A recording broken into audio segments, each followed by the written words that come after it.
සහීර් සහ අද්භූත රන් පලස. ඈත අතීතයේ අරාබි දේශයේ රන්වන් වැලිකඳු අතර අල් සෆීර් කියලා පුංචි ගම්මානයක් තිබුණා. මේ ගම වටේටම තිබුණේ රත්වණු වැලිකඳුයි වියලි සුළඟයි විතරයි. මේ ගමේ සහීර් කියලා හරිම නිහතමානී නිර්මාණශීලී තරුණයෙක් ජීවත් වුණා. සහීර්ගේ දෙමව්පියන් ඔහු කුඩා කාලෙම මිය ගිය නිසා ඔහු ජීවත් වුණේ පියාගෙන් නුරුම වුණු පරණ රෙදි වියන යන්ත්‍රයත් එක්කයි. සහීර් හරිම දක්ෂ රෙදි වියන්නෙක්. ඔහු වියන රෙදිවල අහසේ තරු, වැලිකතරේ රිද්මය සහ කාන්තාරයේ මල් පිපෙන හැටි හරිම ලස්සනට ඇඳලා තිබුණා. සහීර් හරිම දුප්පත් වුණත් ඔහුගේ හිතේ ලොකු බලාපොරොත්තුවක් තිබුණා. කවදා හරි මේ කාන්තාරයෙන් එපිට තියෙන ලෝකය බලන්න යන්න. දවසක් ගමහරහා ලොකු වැලි කුණාටුවක් හමාගෙන ගියා. දවස් 3කට පස්සේ කුණාටුව නතර වුණාම සහීර් තමන්ගේ පැල්පතෙන් එළියට ආවා. ඒ වෙනකොට වැලි කඳුවල හැඩයත් වෙනස් වෙලා තිබුණේ. සහීර් දැක්කා එක ලොකු වැලි කන්දක් අසල මොකක්දෝ අමුතු විදිහට දිලිසෙනවා. ඔහු එතනට ගිහින් වැලි හාරලා බලද්දී දූවිල්ලෙන් වැසුණු රන්වන් ලෝහයෙන් හදපු පරණ කරඬුවක් හමු වුණා. සහීර් බොහෝම අමාරුවෙන් මේ කරඬුව ගෙදරට අරගෙන එවිත් එහි අගුළු කඩලා බලුවා. ඒ ඇතුලේ තිබුණේ රන් නූලෙන් වැඩදාපු වෙල්වට් රෙද්දෙන් මහපු හරිම ලස්සන පළසක්. ඒක අවුරුදු දහස් ගණනක් පරණ වුණත් ඒකේ දිලිසෙන ගතිය නම් පොඩ්ඩක්වත් අඩු වෙලා තිබුණේ නැහැ. සහීර් මේ පළස පිරිසිදු කරන්න පටන් ගත්තා. ඔහු පළසේ මැද තිබුණු රන්වන් ඉරේ සලකුණ පිරිසිදු කරද්දී මුළු කාමරයම නිල් පාට එළියකින් පිරීලා ගියා. පුදුම වැඩක්. පළස හෙමින් බිමෙන් ඉහළට එසවුණා. ඒක හරියට පණ තියෙන සතෙක් සහීර් දිහා බලාගෙන ඉන්නවා වගේ. සහීර් වෙවුලන හඩින් ඇහුවා, "ඔයා මැජික් පළසක්ද?" කියලා.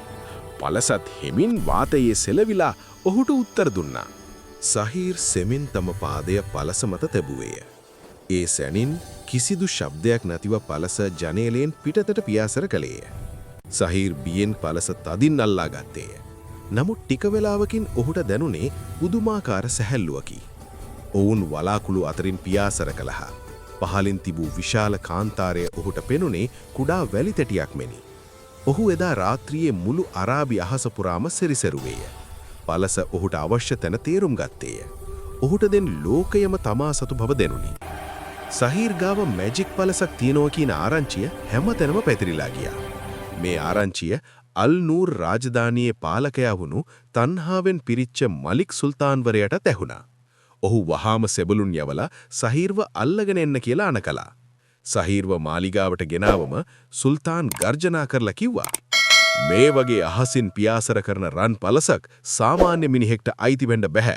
ඒක රාජකීය වස්තුවක්. වහා මේක මට දෙන්න" කියලා.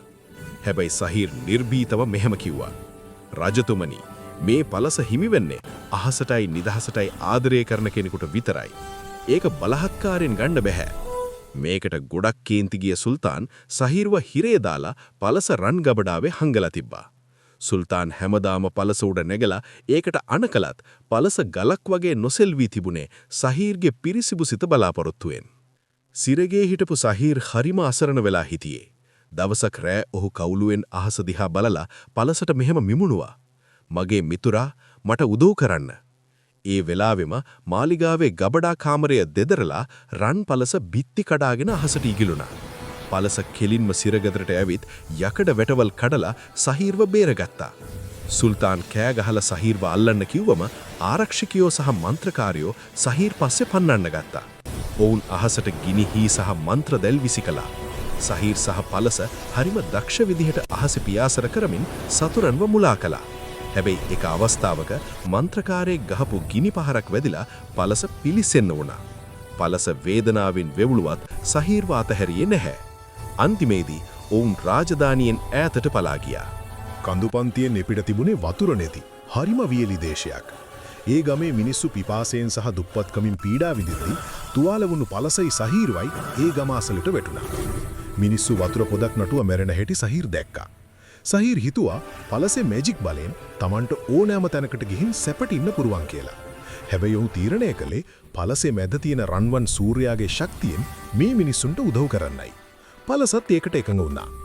සහීර් පළසේ රන් නූල් කිහිපයක් ගලවලා දමේ තිබුණු වියලි ලිඳකට දැම්මා. එතකොටම මැජික් බලය ලිඳට ගිහින් ලිඳෙන් පිරිසිදු වතුර උතුරා එන්න පටන් ගත්තා. ගමේ මිනිස්සු හරිම සතුටු වුණා. හැබැයි මේ පරිත්‍යාගය නිසා පළසට තිබුණු පියාසර කිරීමේ බලය නැති වුණා. සහීර්ට ඒ ගැන දුකක් හිතුනේ නැහැ. ඔහු ඒ ගමේම නතර වෙලා ඉතුරු වුණු රන් නූල් පාවිච්චි කරලා ගම්වැසියන්ට රිදිවියන්නේ ඉගැන්නුවා. කාලය ගෙවිලා ගිහින් සහීර් වයසක මිනිසෙක් වුණා. පළසට පියාඹන්න බැරි වුණත් ඒක උඩ වාඩි වෙන ඕනෑම කෙනෙකුට පුදුම සංසුන් බවක් දෙනුණා. ගමේ දරුවෝ සහීර් වට වෙලා ඔහු පළසෙන් පියාඹපු හැටි අහගෙන හිටියා. නපුරු සුල්තාන්ගේ රාජධානිය විනාශ වුණත් සහීර් නිසා සශ්‍රීක වුණු ඒ ගම්මානය අදටත් තියෙනවා. සහීර් ලෝකේටම කියා දුන්නේ සැබෑ මැජික් කියන්නේ අහසින් පියාසර කරන එක නෙවෙයි, Tamanට තියෙන දේන් අනුන්ට උදව් කරන එක කියලා. ඔහුගේ රන්පලස අදටත් ඒ දේශයේ ආදරය සහ පරිත්‍යාගයේ සංකේතයක් විදිහට සලකනවා.